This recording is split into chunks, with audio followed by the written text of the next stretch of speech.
Welcome to anyone who is watching/listening to our podcast today.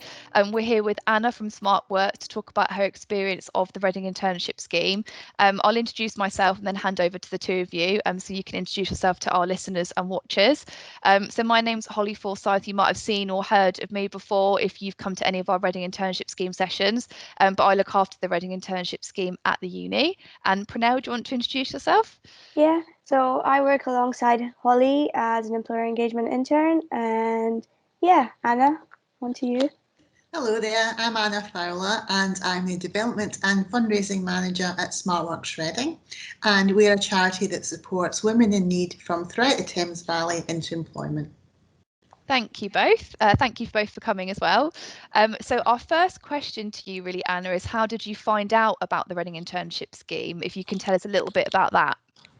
Well, the Reading University Internship Scheme is really something that I inherited. I've been at SmartWorks Reading for 14 months now, and this year will be the third year that we've had the interns. But at the same time, I used to work for an organisation that supported small businesses in Berkshire. So I'd been to your events before. I'd worked for Reading Voluntary Action, so I was aware of you already. Yeah, fantastic. And could you sort of inform any listeners of how you found the application process in terms of any employers that might be listening? Was it quite easy to sort of sign up for interns, or if that's not something you've done yourself, have you spoken to colleagues who've said it was pretty easy and straightforward? I think what really helped me this year was before lockdown you had a presentation evening, and I went along and I spoke about SmartWorks Reading. For anyone who doesn't know us, like I said, we help women into employment and also people who identify as women from throughout the Thames Valley, and we do that through a very simple service, through interview coaching and dressing. And during lockdown we managed to pivot that service online, so we also extend now into career coaching to help people at an earlier stage of their job search. So going back to this time last year before lockdown, I was able to go to the presentation. I was able to tell your students about what we did and how we did it. And it was really very focused because it was for students interested in the charity sector, working in the volunteering community sector. So I think that really helped us gather the students that really wanted to come and work for us and give them a better idea of what we were about. Yeah. Then lockdown hit, and my colleague who was in charge of the internship programme was furloughed, and then I had to take over. So yes, I was slightly worried because I was doing two jobs at the same time. But it's a very simple, straightforward process. We did get a lot of support from Holly and the team. And also because this was our second year, we had lots of information from the year before. We were able to update our job specs. We were able to build on those. We have a trustee who's in charge of legal affairs, and she had already looked over the contract. There wasn't many changes to the contract. So it was relatively easy and straightforward. Like anything, yes, there is paperwork involved, but considering that we're a very small charity, there's only 2 full-time staff. It was only me at the time. Yeah. We felt it was important for us to engage again with the internship programme, and we successfully applied, and we had 2 fabulous interns last year. Fantastic, thank you. So I'll hand over to Pranell now to ask a couple of questions. Pranell? Yeah. How was your interview experience with students? I think we we had 2 roles, first of all, just to go back to the very beginning. We offered 2 roles. One was with me, which was fundraising, but also communications and marketing. And the other one was service delivery, which was more reaching out to our referral partners and helping to manage our volunteers. So I think we probably interviewed 4 or 5 for each role. I'm sorry, it was before lockdown and there was just other times, don't they? It's like another world. Yeah. But in the end, we whittled it down to, I think we had a second interview with our chair and another trustee, and then we managed to secure our 2 interns for the summer period. Right. So I'm assuming that would have been a remote-based internship, would it? Yeah. Yes, we did manage to see them face to face before lockdown, and then lockdown happened, and we were in 2 minds actually about whether to go ahead, just because we are so small, we were under so much pressure. You know, like any charity, we were concerned about all our events had been cancelled, all our fundraising was out the window. But ultimately, what we do here at SmartWorks Reading is we support women into employment. And that's what the internship's about as well. So it's just such a wonderful synergy. We wanted to go ahead with it. We argued very strongly. I argued for it from my side, and the trustees listened and agreed. And we went forward with 2 remote internships.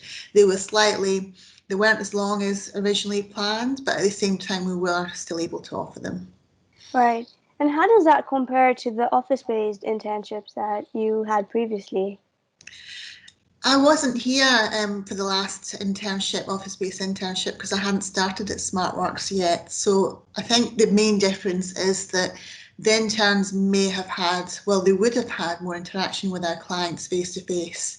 So it was a bit difficult to sort of pass on what we did on a day-to-day basis without having access to the people that we help. People's individual stories are just such a strong way to connect with what we do as a charity. So we made an extra big effort to ensure that interns understood who we were and what we did. So we shared videos with them, or my intern started writing some of my social media posts for me, and some of them were based around client stories. And the other intern that worked with my colleague put together some case studies. So at the same time, they were still getting to find out about who we helped and why we helped them. But that was probably the main difference, that they didn't have access to the clients that they would have had before. Yeah, it's great to see the types of projects that you could still, give your interns despite whether it was an office-based or a remote-based internship. I'll hand over to Holly to ask the next set of questions. Thank you, Prunell. So it's really nice to hear sort of how you adapted to remote working and the opportunities that students still had with you. How would you say, maybe since you've been there, particularly with SmartWorks, how would you say that students have maybe had an impact on any projects that you were doing and the things they were focusing on? Did they have quite a big impact in terms of the fact, obviously, you're quite a small charity? Did they provide extra resource for you? Have you got any sort of stories around that for us? Yes, I think there's maybe 2 ways that are lockdown specific that the interns really made an impact. The intern that was involved with my side of the business helped produce new graphic designs for signage that we needed to reopen the office. We were able to open very briefly in September, but we had to make sure that our office was COVID secure. Cool. So that included things like developing videos to explain to clients what they could expect when they came to see us, new signage for around the office on social distancing, new policies and procedures that had to be communicated to our volunteers. So she helped with that, and that was invaluable support, because reopening the office in such difficult circumstances was a major project. Yeah. And then the other intern helped us because we like to see ourselves as a lean charity, and by that I mean that we're volunteer led. So there's only 2 paid members of staff, but 70 volunteers. Wow. And we needed to keep our volunteers, even though they couldn't come into the office, even though they weren't able to do dressings in person, we needed to keep them engaged. So our other volunteer helped us with that by running a special campaign where we sent everyone a little bag of tea and a little bar of chocolate, and she designed a card. She hand wrote all the cards just to say thank you to our volunteers and to keep them engaged. And similarly, she worked with referral partners. She made sure that our referral partner lists were up to date, reached out to them, let them know that we were still here, we were still supporting, albeit in a new remote service. So they really helped us, both of them really helped us deliver our core service at a time when we really needed the help. Yeah, that's fantastic. I'm really pleased to hear that you had that support provided through the scheme, and particularly, like you say, things that, this time last year, we wouldn't have thought would needed to be supported with, things like opening an office again for COVID-19, safety. All of that was brand new to lots of people, wasn't it, in terms of how do we do that? So I'm pleased that, the internship helped with that as well, because that's an added pressure when you haven't got, even more resource. So that's really positive. And just one more thing, in terms of any employers that might be listening and looking at remote internships and might be a bit nervous about doing remote and thinking, how did that work day to day, or how did you actually build a relationship with them and things like that? Could you sort of maybe share any tips or anything in terms of, did you use like Microsoft Teams or anything of the like to stay connected? Because I know we've had quite a few questions about that. Okay, please don't be nervous, first of all. If we manage to do it, and we're such a small organisation, if we manage to do it, other companies can as well, and the benefits outweigh any of the additional work that needs to be done. We had weekly Zoom meetings. We used Teams. We also used Trello as a way to share our ideas. We set up a complete list of SMART objectives. So it was week by week. So the interns would know that on this day, on this week, you were expected to do this, which should result in these outputs and these outcomes and the eventual goals. And then at the very end of the internship, they both presented to our board.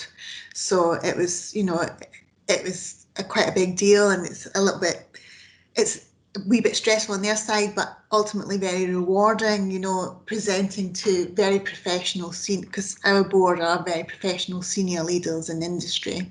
So they were then able to present to them. So that was also something that meant that they had something to work towards at the end of the internship. They knew that this presentation was going to happen, and that was all documented out for them. So they knew what they were expected to do, when they were expected to do it by, and the SMART objectives really helped. And just like everybody else, we kept in touch, with video calls and telephone calls. Thank you, Anna. I'll hand back to Pranell just for the next couple of questions. Yeah, you mentioned you got invaluable support from your interns. After completing the internship, what has been your biggest takeaway with the whole scheme?